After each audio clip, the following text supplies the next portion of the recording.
Pastores e líderes evangélicos são homenageados aqui na Alba. Assento preferencial em transporte público. Será que a população respeita? Mais um dia de chuva em Salvador e a cidade tem vários pontos de alagamento. Tribunal Regional Eleitoral na capital tem atendimento especial até sábado. Comissão da Câmara dos Deputados aprova a proposta de emenda à Constituição que acaba com a escala de trabalho 6x1. O Alba Agora tá no ar.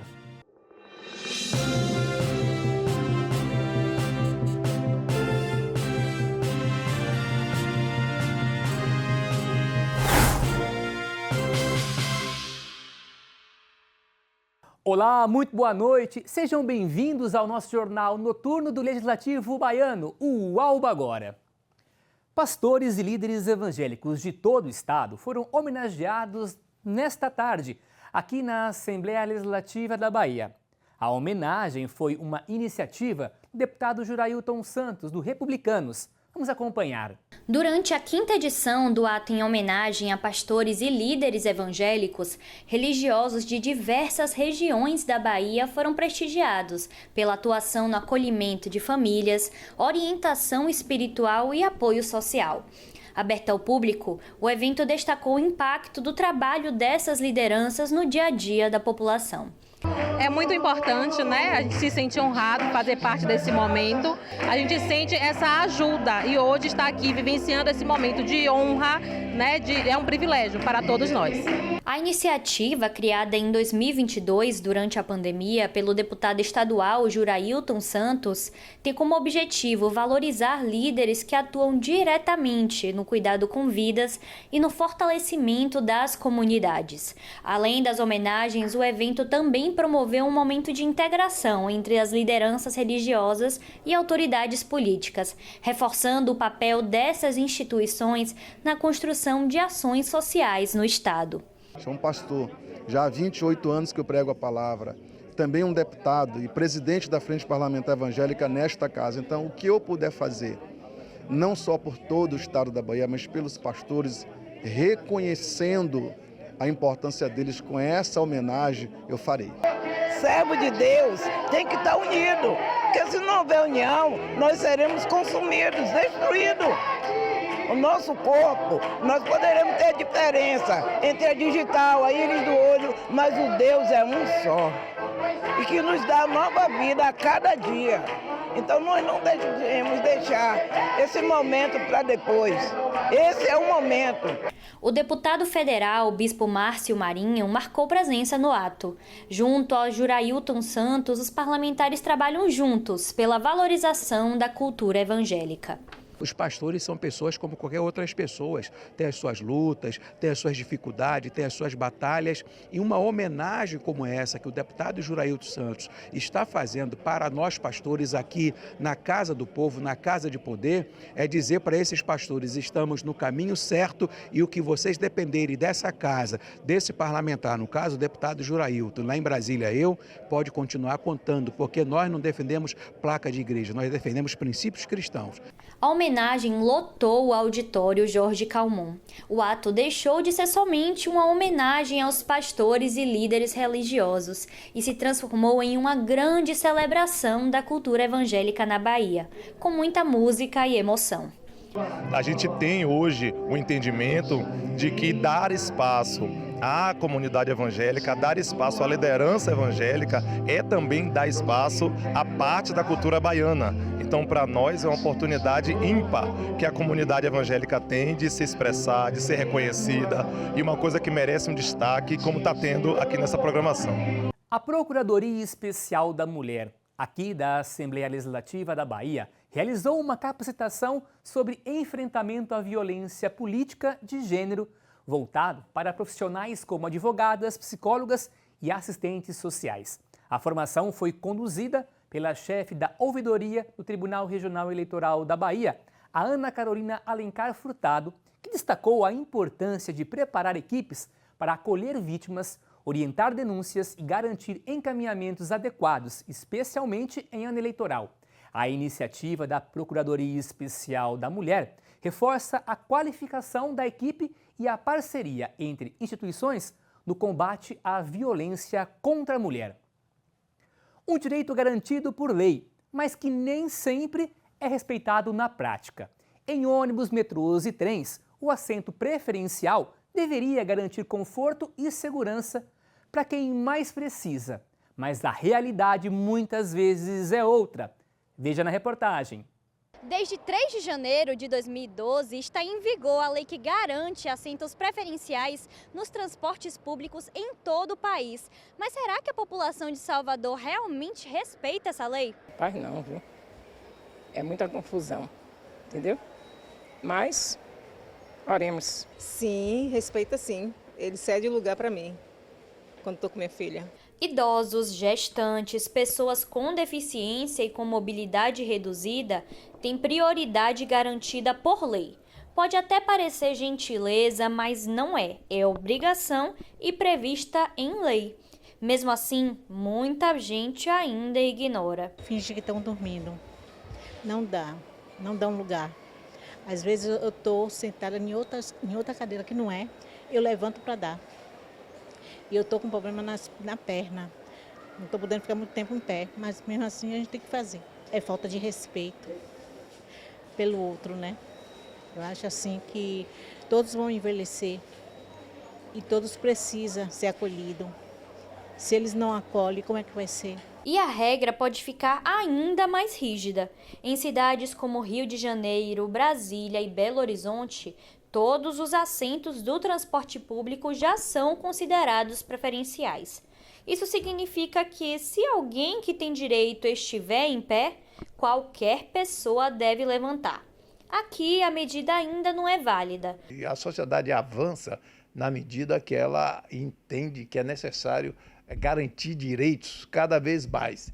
Os direitos já conquistados, como esse de ter seus espaços reservados, nós temos que garantir, a legislação garante isso, e nós temos que ampliar mais direitos ainda. Com alguns projetos voltados ao direito do idoso, o deputado do Republicanos, José de Arimateia, destaca que o desafio agora é ampliar as políticas públicas voltadas para essa população, com mais estrutura, atendimento especializado e ações permanentes de proteção e cuidado. Olha, para você ter ideia, a criação da Delegacia de Proteção ao Direito da Pessoa Idosa, que hoje só tem uma delegacia, ela foi uma ação desde o meu primeiro mandato aqui nesta casa, que hoje existe, mas não funciona com a cidade, não dá conta nem de uma cidade como Salvador, porque no mínimo tinha que ter umas 7 delegacias, Feira de Santana não tem.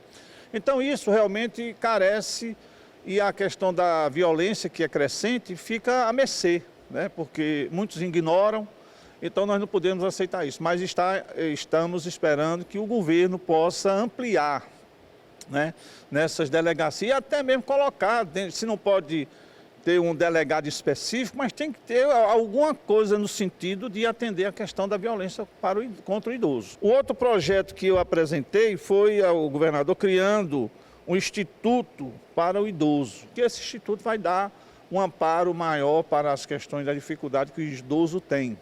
Nós também indicamos a criação de um hospital público específico também para atender a questão do idoso. Nós temos cobrado das autoridades, mas lamentavelmente ainda não foram atendidas. E aqui em Salvador, nesta quinta-feira, foram registrados vários pontos de alagamentos em diferentes bairros. A Defesa Civil da capital está em estágio operacional de atenção. Gente, essa instabilidade causada aí pelas fortes chuvas aqui em Salvador e algumas cidades do interior da Bahia deve permanecer pelo menos até o final de semana. Quem vai explicar melhor para a gente é o Juliano Carlos, ele é um meteorologista aqui do Centro de Monitoramento da Defesa Civil.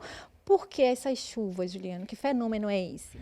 Durante esse período chuvoso é comum a formação do cavado, é um sistema de baixa pressão que intensifica essas nebulosidades que a gente encontra passando, né, pelas vias da cidade, aquela nebulosidade bem intensa, e gerando, consequentemente, esses volumes expressivos. Então, é comum a gente monitorar esse sistema durante essa operação chuva aqui em Salvador. Já tem aí uma estimativa de ocorrências que vocês fizeram esse levantamento? Por conta desse grande volume de chuva, mais de 150 milímetros, gera transtorno na cidade. Então, são diversos, né? O solicitante liga através de 199, solicita risco de alagamento, deslizamento. nossos técnicos vão fazer todas essas vistorias através do número 199. Nos próximos dias, esse volume de chuva deve diminuir? A tendência é que esse cavado ele gere algumas instabilidades até sábado, provocando essa chuva de intensidade fraca a moderada, mas não com esse volume que já foram registrados, mais de 150 milímetros.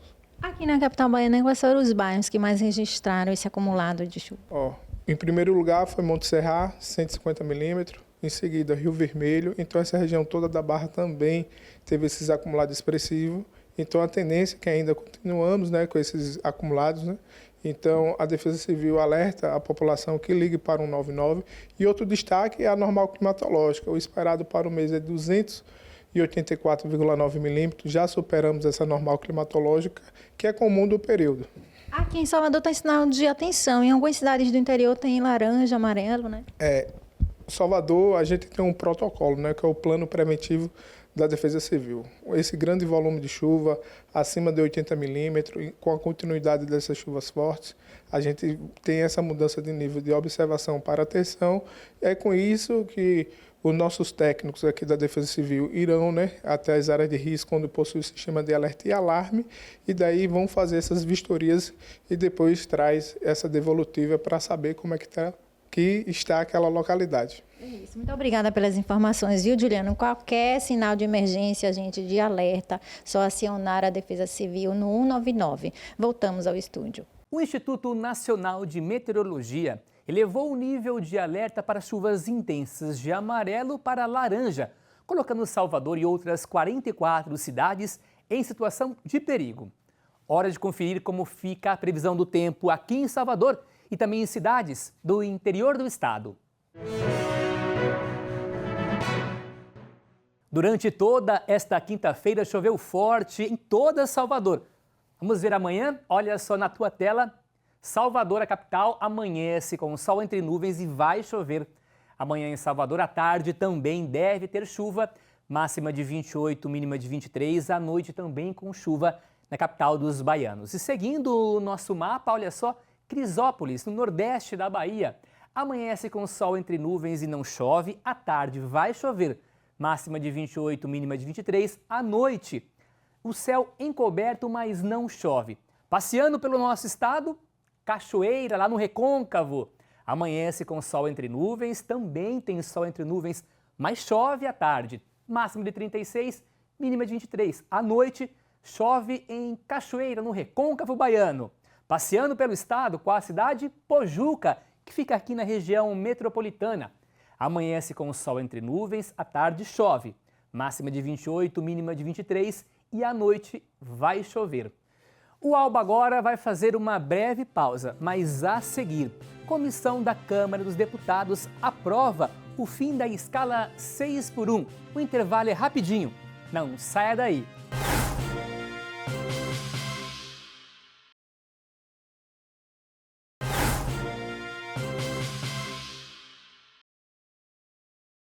E estamos de volta com o nosso Alba Agora desta quinta-feira. Seja bem-vindo. Lembrando para você que o nosso sinal aqui da TV Alba chega em 133 municípios da Bahia. Na maioria das cidades você acompanha a nossa programação através do canal 9.2. Agora lá em Barreiras o canal é o 40.2. Em Luiz Eduardo Magalhães o canal é o 33.4. Já que em Salvador e região metropolitana são 2 canais. Anote, 12.2 na TV aberta e 16 na NET. Você também pode acompanhar pelo canal no YouTube. Com o objetivo de facilitar a vida da população, principalmente de quem tem dificuldades para chegar aos postos da Justiça Eleitoral, o Tribunal Regional Eleitoral aqui de Salvador está oferecendo atendimento especial até este sábado. Confira na reportagem. Durante os 4 dias de ação, a população vai poder contar com os serviços de coleta de dados biométricos, emissão de certidões, revisão de dados cadastrais, a regularização da situação eleitoral, transferência de domicílio e emissão da primeira via do título de eleitor. A gente está aqui para poder facilitar essa vida deles, de ter um atendimento mais presencial junto a eles, né? Então aqui a gente está fazendo um atendimento da primeira vez, que é o alistamento militar, né, o alistamento eleitoral, que é a primeira via, a transferência, se você que está em outro bairro, em outro município e quer transferir para aqui, para Salvador, a gente está fazendo aqui também. E uma revisão, você mudou de estado civil, você quer trocar de colégio, estamos aqui fazendo todo esse atendimento. A expectativa dos organizadores da ação é atender cerca de 400 pessoas. É necessário apresentar documento oficial de identificação com foto e comprovante de residência atualizado, emitido há no máximo 3 meses. O atendimento vai ser realizado das 9 da manhã às 4 da tarde e no sábado, das 9 da manhã até o meio-dia. Vamos, gente, estamos aqui atendendo a população, né, daqui circunvizinha da Ferreira Costa, de hoje. Começamos ontem à tarde, estaremos aqui até sábado, meio-dia. Não deixe de vir, o atendimento está fluindo, vocês chegam, não pega fila, está tranquilo. Venham que a gente está aqui esperando por vocês. Ana Cláudia é advogada e há 2 anos queria mudar a zona eleitoral. Por falta de tempo, ela não conseguiu ir à central do TRE. Agora aproveitou a ação para realizar a transferência. A gente faz uma coisa aqui, outra ali, no dia a dia, vai passando o tempo e aí acaba esperando chegar perto das eleições para tomar uma atitude. Eu até tentei fazer a marcação para o TRE via o site, mas eu não achei o caminho correto. E aí eu soube pela TV, se eu não me engano, foi pela rádio, não estou lembrada, que aqui na Ferreira Costa estava tendo um mutirão. E aí, passando por aqui, eu já aproveitei, entrei e vim fazer a mudança da minha sessão. Quem também aproveitou a oportunidade para regularizar a situação eleitoral foi a diarista Andréia. Facilitou muito, porque estava perto de casa já também. Aí eu ia lá no TRE, mas eu digo, Camila, vamos ali na Ferreira Costa, que é mais perto. Aí a gente aproveitou e veio. Mais de 453 mil eleitores estão com algum tipo de pendência com a Justiça Eleitoral aqui no estado. Se você é um deles, é bom ter atenção para evitar pegar filas no último dia. Olha só, o prazo para resolver a situação vai até o dia 6 de maio. A regularização pode ser feita de forma presencial nos cartórios eleitorais e nos postos de Justiça Eleitoral, ou ainda pela internet, no autoatendimento disponível no site do TRE, que é o Tribunal Regional Eleitoral aqui da Bahia. Para isso, é preciso apresentar um documento oficial com foto e um comprovante de residência atualizado, emitido nos últimos 3 meses. O governador Jerônimo Rodrigues reuniu na manhã de hoje secretários, deputados estaduais e federais para apresentar um balanço das ações do governo do estado nas áreas de infraestrutura, saúde, economia e educação. A deputada estadual Ivana Bastos, presidente da Assembleia Legislativa da Bahia, participou do encontro, que reforçou a importância da integração entre os poderes executivo e legislativo. A Bahia, segundo o governador Jerônimo Rodrigues, já ultrapassou a marca de 2.600 obras concluídas ou em andamento, incluindo grandes projetos de infraestrutura e ações de urbanização no interior do estado. O governador destacou ainda o avanço em novos convênios com as prefeituras, ampliando a descentralização dos investimentos. Entre as prioridades estão o fortalecimento da economia, a melhoria da educação e a ampliação dos serviços de saúde em todo o estado. Foi aprovada na Comissão de Constituição e Justiça e de Cidadania da Câmara dos Deputados a admissibilidade das propostas de emenda à Constituição que acabam com a escala de trabalho 6x1 e com a jornada de 44 horas semanais. Agora, as 2 PECs vão ser analisadas por uma comissão especial. Veja na reportagem da nossa parceira, a TV Câmara.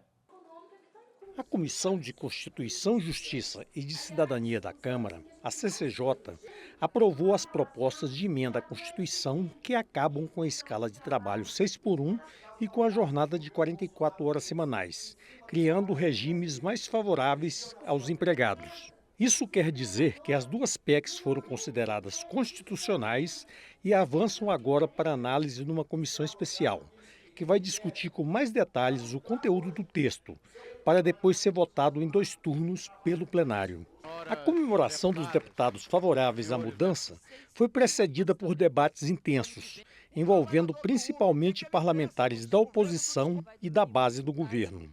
Os deputados contrários à proposta vão se concentrar agora nas questões do prazo de transição e em prováveis compensações para as empresas menos preparadas para adotar as mudanças na jornada e na escala de trabalho, especialmente médios e pequenos negócios e empresas que têm alto peso da mão de obra nos seus custos. Foi o que afirmou o deputado Lucas Redecker, do PSD do Rio Grande do Sul. Acho que as regras de transição que já estão sendo debatidas internamente são pontos importantes. Alguns segmentos específicos, eles só têm como trabalhar na 6x1. Então nós vamos ter que achar esses caminhos. Ou trabalhando setor por setor em relação a uma compensação da desoneração da folha, ou alguma condição tributária para os pequenos e médios. Autor de uma das PECs aprovadas na CCJ, o deputado Reginaldo Lopes, do PT de Minas Gerais, acha que as desonerações de tributos não são necessárias. Acho que a transição ela pode ser um mecanismo mais eficiente.